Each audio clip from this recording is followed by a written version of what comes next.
En el mes que se conmemora el Día Internacional de la Mujer, vale recordar que en los últimos años, las mujeres han ganado una participación importante en los diversos sectores económicos del país, muchas veces liderando equipos de trabajo o asumiendo áreas especializadas. Las mujeres han conseguido su propio espacio en base a méritos y a su profesionalismo. Sin embargo, este panorama no es del todo equilibrado, y es que pese al importante cargo que una mujer puede alcanzar en alguna empresa, los ingresos laborales y la remuneración que perciben mensualmente continúan muy por debajo de lo que perciben los hombres en el mismo cargo. La violencia contra la mujer es otra realidad dramática innegable por la que atraviesa nuestro país, y es que según la encuesta global de Datum, el Perú es el país con mayor porcentaje de mujeres que declaran haber sido acosadas sexualmente en el último año. De esta manera, un 32% de mujeres señalan haber sido acosadas en diferentes ámbitos o círculos sociales. Por otro lado, hasta un 44.1% de las mujeres entre los 18 y 24 años aseguran haber sido víctimas de violencia física y psicológica en el 2019. A estas cifras se suman el número de víctimas mortales por feminicidio que se registraron en el último año en el país. Y es que hasta 166 casos de feminicidio se reportaron en el último año, lo que supone un mayor compromiso para combatir este mal difícil de erradicar. Si quieres saber más sobre la situación actual de las mujeres en el Perú, en los distintos sectores en los que se desarrolla, no te pierdas RTV Economía.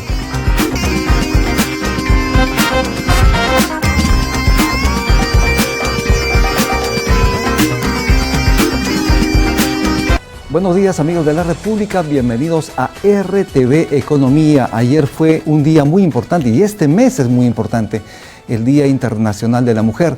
Y este tema nos convoca, ¿por qué? Porque debemos saber, debemos entender qué es lo que está pasando, obviamente, con las mujeres en el ámbito laboral. Vamos a presentar de inmediato la pregunta del día para luego presentar, obviamente, a nuestras invitadas.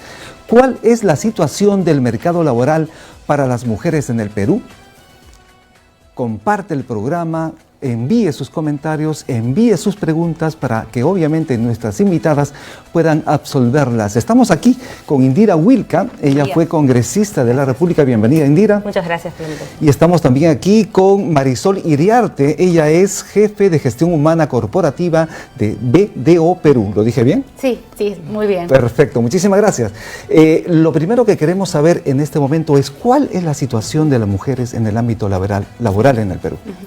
Hoy en el Perú, en realidad, el tema está comenzando a tener mucho más acogida con la implementación de la ley y el reglamento de igualdad salarial, ¿no?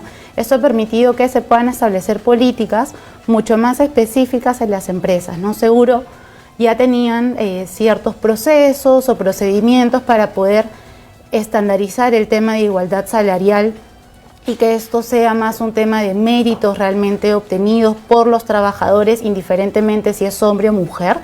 Sin embargo, el establecimiento de leyes y reglamentos permite que las empresas estén mucho más aterrizadas y sigan ciertos lineamientos que sean iguales, no importa sea tanto en el sector público o privado, ¿no? Esto va más allá del ámbito laboral, obviamente del ámbito salarial, Indira. Sí. ¿Qué más falta hacer para que obviamente haya un momento propicio laboral en las mujeres? Sí, creo que bien vale la pena recordar justamente el proceso que siguió esta ley de igualdad salarial, y no solamente salarial, sino era igualdad en el empleo, que fue una norma que aprobamos en el año 2017. Lo recuerdo perfectamente porque me tocó presidir la Comisión de la Mujer en ese tiempo y generó un rápido consenso, ¿no? Y yo creo que eso es algo importante porque a veces tendemos a pensar que hay políticas que no existen y entonces lo que hay que hacer es volver a revisar la normativa o, en fin, volver a seguir el procedimiento legislativo. Entonces, en este caso, Perú es uno de los países, en realidad casi pioneros, que cuenta con una ley de igualdad salarial en Latinoamérica, lo cual podría hasta cierto punto alegrarnos. Pero ¿cuál es el tema y el gran reto, ¿no? La implementación de esta norma que por un lado establece que se transparenten estas categorías remunerativas para evitar que haya sesgos por cuestiones de género, ¿no es cierto? Así que una mujer teniendo la misma formación, la misma experiencia, el mismo perfil, digamos, que un compañero suyo reciba una remuneración diferente o menor solamente por el hecho de ser mujer, por tener carga familiar y por otro tipo de situaciones. Entonces, la ley existe. Hoy ya se ha pasado, después de casi más de 2 años, a un proceso de implementación, o sea que todas las empresas deberían estar en ese proceso de adecuación.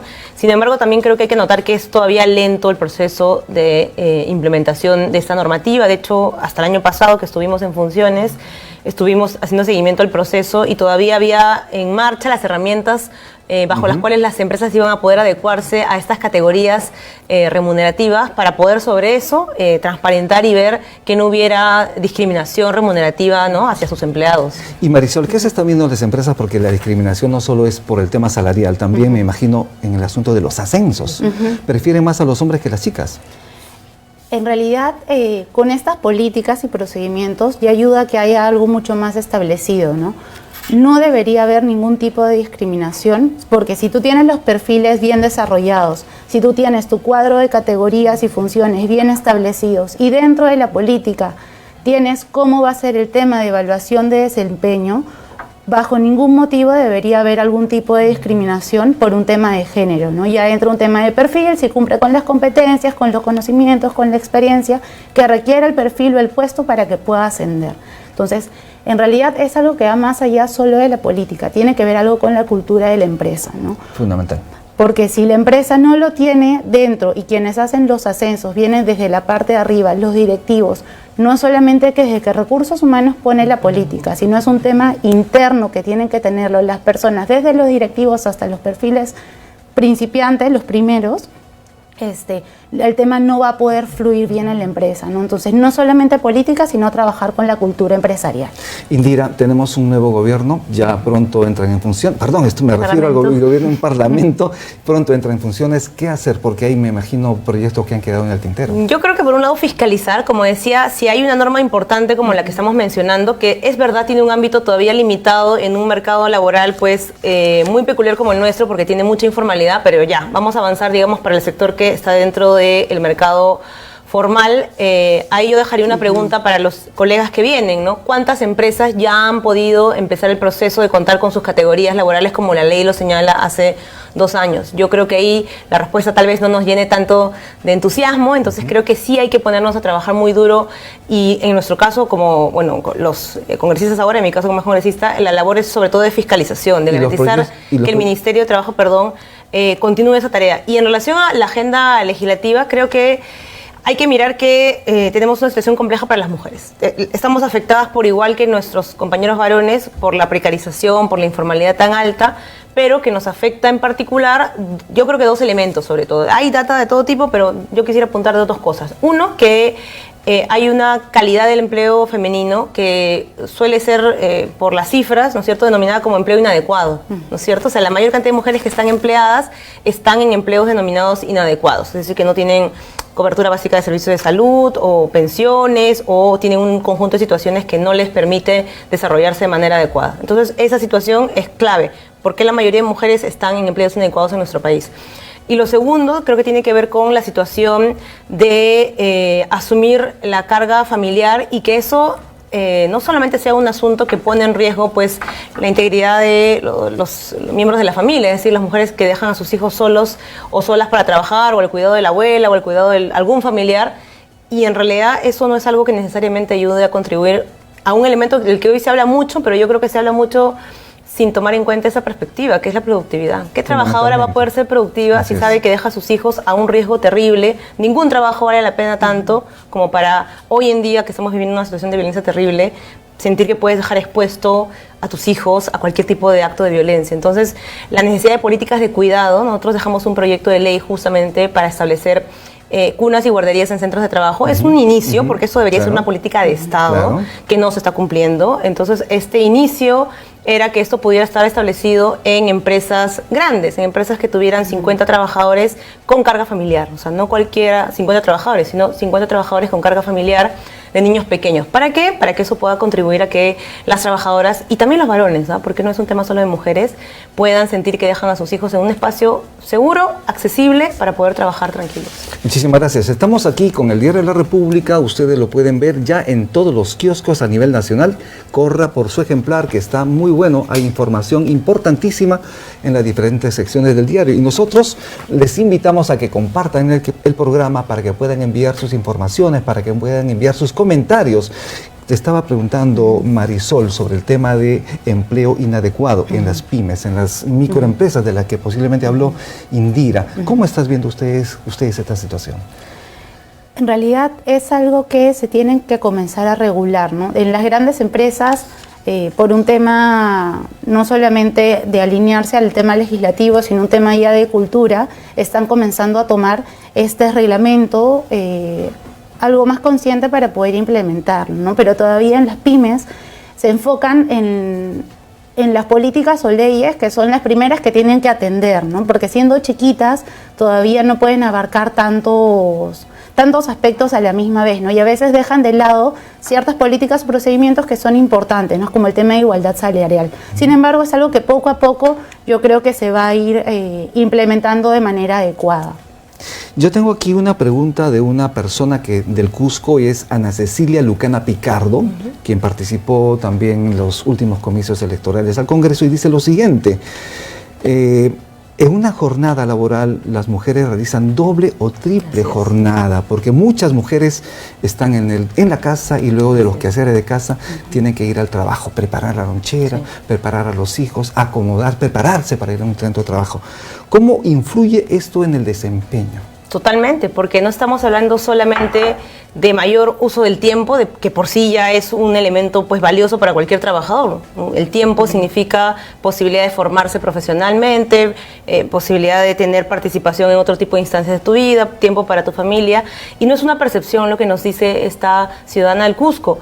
La encuesta nacional de uso del tiempo, que es una encuesta que se hizo específicamente para detectar este tipo de diferencias, detectó que en nuestro país hay entre un 15 a 20 horas de diferencia de tiempo que las mujeres le dedicamos a las labores domésticas a la semana. Más que los hombres. Entonces imagínense, 15 o 20 horas más le dedicamos de tiempo las mujeres a las labores domésticas no remuneradas dentro del hogar. Eso es una barbaridad de tiempo, son casi pues 2 jornadas laborales completas. Es tiempo que las mujeres pues requerirían para otro tipo de actividades. Entonces, por un lado, lo que hay que hacer es visibilizar que ese tiempo no puede ser solamente tiempo dedicado por parte de las mujeres, tiene que haber corresponsabilidad en cualquier hogar, ¿no? La labor doméstica tiene que ser asumida por varones y por mujeres, ya sea que se tenga hijos o no. Es una cosa en la que hay que ir cambiando patrones culturales. Por eso la desigualdad económica y laboral, en el caso de las mujeres, está fuertemente vinculada todavía a estos patrones machistas que hay que ir superando.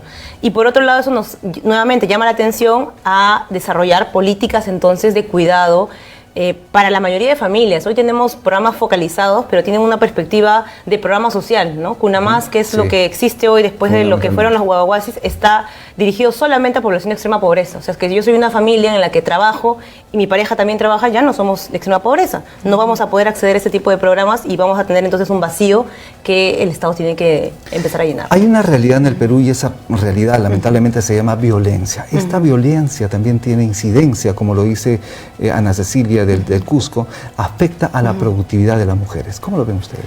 Sí, el tema, por más que uno diga, no, llega a la oficina y los problemas se quedan en la casa, y es que no se quedan en la casa, ¿no? Igual, tanto hombre como mujer, cuando trae un problema, tiene que tratar de, por más que se enfoque en el trabajo, en algún momento durante la semana va a llegar y la productividad llega a afectar en la empresa, ¿no? Entonces, sí es importante que se implementen programas, que el Ministerio pueda implementar más programas donde puedan atacar estos temas y brindarle tanto a los hombres como mujeres algunas facilidades para poder atender sobre todo el tema de la familia, ¿no? O el tema del hogar. Es importantísimo esto. Y en el tema, por ejemplo, de la implementación de este reglamento de equidad salarial, se han dado pasos importantísimos, pero yo creo que todas las empresas no están cumpliendo. Todavía, ¿qué hacer? Que yo sepa, por eso digo, hasta el 2019 que pudimos monitorear, no había una empresa que había actualizado esto. O sea, estamos todavía en un déficit, ¿no? 2 años después, 2 años y medio después de que la ley se aprobó, no hay ninguna empresa que pueda haber ya adaptado. Entonces acá la responsabilidad de rectoría es del Ministerio de Trabajo para facilitar estas herramientas para que las empresas puedan de una vez empezar a tener estos cuadros de categorías listos. Esto evita no solamente discriminación por género, sino también discriminación que puede existir entre los trabajadores sindicalizados y los no sindicalizados, por cualquier tipo de circunstancia que pueda ser subjetiva. Es mejor contar con esta información para garantizar equidad. Y un aspecto también importante de esta ley que incluimos es el aspecto vinculado a la protección frente al despido de mujeres embarazadas. Y esto lastimosamente se flexibilizó en el reglamento. Yo ahí sí quisiera hacer una invocación a que revisemos cómo está la situación de las mujeres embarazadas, porque todavía es una práctica terrible el hecho de o despedir o cesar el contrato apenas se entera un empleador que su trabajadora está embarazada. Entonces, ¿qué protección a la maternidad estamos dando en un país como el nuestro, donde hablamos tanto de la necesidad de fortalecer la familia, la maternidad, cuando una mujer trabajadora, solamente por el hecho de decidir darle ese nuevo paso a su proyecto de vida, pues corre el riesgo de ser despedida o cesada, porque hay mucha, proliferación de contratos a plazo fijo, ¿no? Entonces, es el caso, por ejemplo, de las practicantes, es el caso de aquellas personas que trabajan a tiempo partido, por ejemplo. Las practicantes, las que están a part-time, pero como digo, sobre todo las trabajadoras que están a plazo fijo. Entonces, en la norma intentamos colocar explícitamente que la protección frente al despido en caso de ser embarazada se daba también cuando uno tenía un contrato a plazo fijo, porque esa también tiene que ser una circunstancia en la que hay que mirar. No somos un país donde hay estabilidad laboral, y entonces decir que solamente voy a proteger a la que ya tiene estabilidad no es pues real. No es lo correcto. Entonces eso tiene que mirarse, porque si no, no vamos a poder conjugar la vida personal con la vida laboral. Así es. Las empresas, ¿cómo deben implementar este reglamento de equidad salarial? Bueno, ¿cuáles son los pasos? Sí, primero tiene que, está basado en el manual de organización, en el MOF, Manual de Organización y Funciones, porque ahí está detallado todos los perfiles que debe tener la empresa, ¿no? Entonces, en base a eso, tiene que hacer un cuadro de categorías donde tiene que poner todos los puestos que tiene, ordenarlos de manera jerárquica y a través de una matriz de valorización de puestos donde valoran el puesto de acuerdo a las responsabilidades, de acuerdo a los conocimientos técnicos que debe tener, de acuerdo al riesgo que puede tener la posición que está cumpliendo esta persona. Se maneja un cuadro de puntuaciones, ¿no? ¿Y esto está a cargo de quién? ¿Gerencia General, Recursos Humanos? Esto está a cargo de Recursos Humanos, es un trabajo que se maneja, pero como comenté hace un momento, es importante que la gerencia tiene que estar involucrada en todos estos procesos, ¿no? Ellos son los que al final firman, pero no solamente es un tema de firma, ¿no? Es un tema de que ellos estén involucrados al momento que se haga este cuadro de categorizaciones, cuando se establezca la política y cuando se comunique, porque tiene que haber un plan de comunicación también hacia el personal y que conozcan realmente cómo es que en la empresa se está manejando eso, ¿no? Porque es una apertura hacia el talento, ¿no? Cuando uno tiene todas estas políticas bien establecidas, nos podemos mover también como empresa a través de marca empleadora, ¿no? Nosotros somos transparentes en estos temas y podemos seguir manejando y atraer talento a la organización. Indira, la transparencia es importante. Implementar, obviamente, tiene un proceso en este reglamento de equidad salarial, pero la transparencia. Las personas, ¿cómo deben enterarse? Y además, si es que quieren hacer alguna denuncia, ¿cómo deben hacer? Totalmente de acuerdo. Por eso la necesidad de esta política, como digo, no es solamente pensar en el resultado, es decir, que todas aspiren a tener la misma remuneración, que de hecho es importante, sino que en el camino se sincere esto a través de una relación de transparencia entre empleadores y trabajadores. Bueno, estamos pendientes de la implementación, pero quería mencionar también otro aspecto que todavía está pendiente de trabajar y es muy importante, que es el tema del hostigamiento laboral, ¿no? También en este periodo parlamentario anterior se trabajó mucho en temas de hostigamiento. De hecho, se modificó la norma sobre hostigamiento en el ámbito educativo y laboral. Tenemos un decreto legislativo nuevo que ha establecido un procedimiento especial, ¿no? Que ya tienen que cumplir todas las entidades en el ámbito educativo y laboral. Y entonces hoy, digamos, si una empresa quiere mostrar su compromiso realmente con la causa de las mujeres y contra la violencia, tiene ya una obligación, que es instalar estos comités contra el hostigamiento. ¿Conoces algunas cifras sobre hostigamiento laboral en el país? No tengo una cifra en la mano, pero lo que sí puedo decir es que hemos tenido dificultad para que esto sea procesado de manera adecuada. Es decir, a pesar de que teníamos una ley del año 2003 donde ya se hablaba de hostigamiento, y estamos hablando de un tiempo en el que no era común hablar de estos temas en lo público, sin embargo, la evidencia o el estudio de los casos lo que nos mostró es que en la práctica no se estaba cumpliendo esta norma con efectividad. Por eso se cambió la legislación. Ahora se establece esta dinámica de un procedimiento especial, una comisión de hostigamiento que tiene que ser la encargada de acompañar este proceso, y por supuesto un trabajo muy fuerte en prevención e información hacia las trabajadoras. Entonces una empresa que hoy tenga un compromiso real con la igualdad o contra la violencia tiene que mostrar su compromiso con la implementación de estos comités, de acompañar a sus trabajadoras en informar, y con eso también prevenir la discriminación, que son cosas que están íntimamente ligadas. A veces casos de discriminación de cualquier índole están muy fuertemente vinculadas al hostigamiento hacia las mujeres. Marisol, estamos hablando ahora de hostigamiento laboral. ¿Cómo ustedes han visto en las empresas y dónde más se presentan estos casos? Sí, El Ministerio de Trabajo tiene un canal que se llama Trabaja sin acoso, ahí tengo unas cuantas estadísticas. El 97% de las denuncias que se han realizado han sido realizadas por mujeres y de las cuales... De forma anónima, me de imagino. forma, o sea, lo manejan de manera anónima, pero al momento que se hace la denuncia sí se debe conocer quién es el presunto hostigador y quién es la presunta víctima para que el caso pueda ser investigado de manera adecuada, ¿no? Y de estas denuncias que han sido reportadas desde octubre del 2018 a enero del 2019, el 100% han sido denunciados hombres. Entonces, el tema es bastante complejo y las empresas ya se están haciendo cargo, ¿no? Se están haciendo cargo instalando el comité de intervención, donde hay representantes tanto del empleador como representantes del personal. Tienen que ser capacitados también porque ellos se encargan de hacer todo lo que es la investigación y sobre todo lo más importante que tienen que hacer las empresas al momento que instalan estas políticas y estos procedimientos es la prevención, ¿no? Fundamentalmente es la prevención, tiene que haber una comunicación y un decante bastante adecuado a hacer campañas y es algo que se tiene que incorporar en la política, ¿no? Que no tolera el tema de hostigamiento sexual y en realidad por un tema de estadística siempre va más hacia las mujeres. Fundamentalmente. Esto es RTV Economía, estamos en el Diario de la República, tenemos a dos invitadas importantísimas y ahora le paso la pregunta a Indira sobre el caso de las represalias. Imagino que también algunas personas se sienten afectadas por estas denuncias. ¿Qué hacer? ¿Cómo atender estos casos? Acá creo que es importante que a la par que se trabajan las políticas de prevención, de información, que al final pues son las herramientas que empoderan a una trabajadora a no sentir miedo en una institución donde de todas maneras hay una jerarquía, creo que es clave que en el ámbito de la fiscalización laboral se incorpore esta perspectiva de género, ¿no? O sea, tiene que haber, por ejemplo, una respuesta inmediata ante situaciones como esta. Sabemos que hay una carga muy fuerte a nivel de SUNAFIL, que hay casos que tienen una demora.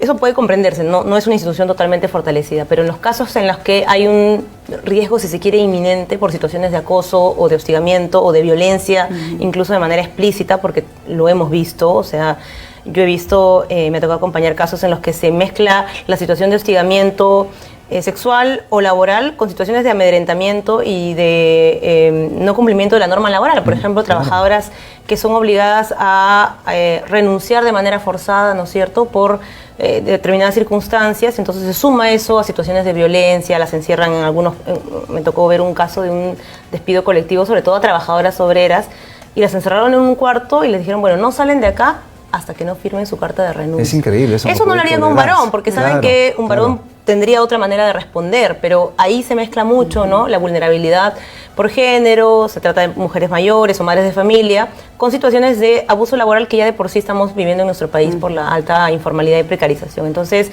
acá es clave que la fiscalización laboral incorpore estas variables con perspectiva de género para actuar en algunos casos de manera rápida, pues sin contar los procedimientos que usualmente son largos. Entonces creo que eso es fundamental. Muchísimas gracias. Marisol, estamos cerrando el programa.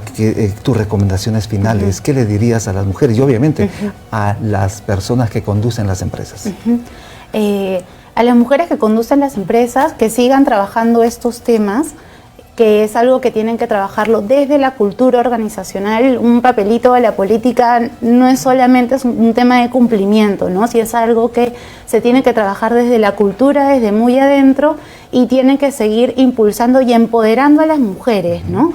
Para que si en algún momento ven un tema de desigualdad salarial o un tema de hostigamiento sexual, la empresa ya te está dando las herramientas para que tú puedas hablar y comunicar si en algún momento te estás sintiendo afectada por alguno de estos ámbitos, ¿no? Entonces, que puedan tener las herramientas para poder hacer las denuncias si en caso corresponde, ¿no? Muchísimas gracias. Indira, las consideraciones finales sobre el tema. Y yo creo que así como hay que fortalecer las empresas y una buena cultura de trabajo para los empleadores, también hay que fortalecer a las trabajadoras. Creo que por eso fomentar la sindicalización es importante. Creo que en esto hay todavía mucho que hacer.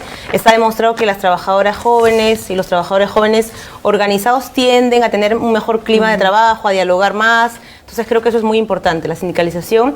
Y creo que otro tema a combatir es evitar la feminización de actividades de mucho riesgo laboral, ¿no es cierto? O sea, esta idea de que hay algunas actividades que pueden realizar, sobre todo las mujeres, y otras en las que todavía hay una débil presencia femenina. Esto hay que cambiarlo, de repente incentivar, por ejemplo, en los concursos con el Estado a las empresas que promuevan una mayor presencia femenina en actividades usualmente no tan femeninas, entre comillas, o no tan feminizadas. Eso podría ser un incentivo para los buenos empleadores y empresas, y mirar con particular atención a algunos sectores donde hay una presencia femenina muy alta y están muy desprotegidas, ¿no? El tema de trabajadoras del hogar, por ejemplo, lo dejamos listo en el Parlamento para que esto sea votado en el Pleno. Ojalá que los colegas que ya pronto van a asumir funciones también lo vean, porque hay un convenio de la OIT que entró en vigencia y que nos obliga a nosotros a actualizar nuestra normativa en ese tema. Importantísimo tema. Muchísimas gracias. Esto es RTV Economía. Mi nombre es Rumi Ceballos. Estuvimos con dos personas muy importantes, Marisol Iriarte, jefe de gestión humana corporativa de BDO Perú,